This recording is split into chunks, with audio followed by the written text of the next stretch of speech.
Spey now has the floor. Thank you, Mr. Speaker. That minister has been found guilty. That's right. And here's the problem with her defense. She says she can't remember speaking to Nigel Wright about the project. And then she says, well, don't worry, there was nothing political, which raises the question, why was Nigel Wright phoning her about the project in the first place? Let's try and jog her memory. She takes a rejected project from the bottom of the pile and pushes it above 160 other qualified projects. Will she at least tell the House what was it that caught her eye about this rejected proposal? Why were so many key Conservatives so keen to give one of their friends so much public money?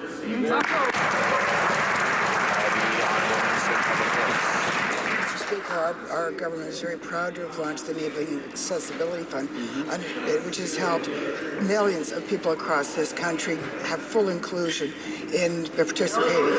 Mr. Speaker, it's unfortunate that the NDP voted against this program that has benefited virtually all of their own constituencies. But Mr. Speaker, I always believed that there was value in this project. I always believed that it was going to be in the public interest. And Mr. Speaker, I can assure you that I cooperated fully during the 3 years of this investigation. The honourable member for Timmins, James Bay. Imagine that. She hides behind disabled children to explain why she was found guilty for breaking the rules to give money to her friends.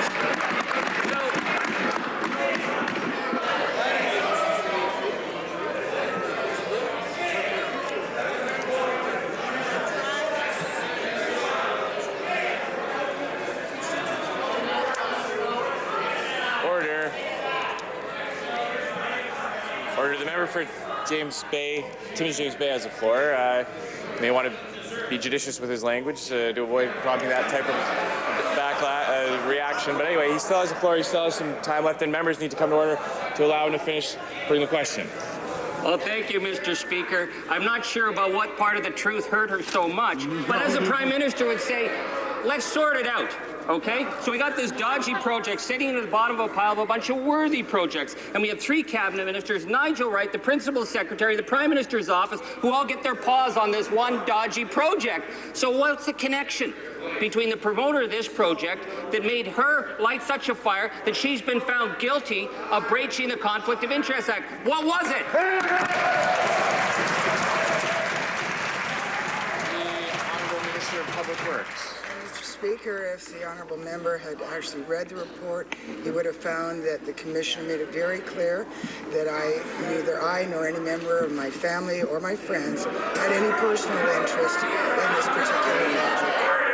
Mr. Speaker, she also found that not only was I not friends with Rabbi Mendelsohn, but in fact we had never met. Mr. Speaker, I believe that this project to improve accessibility for the disabled in Markham was a worthy project. Well said.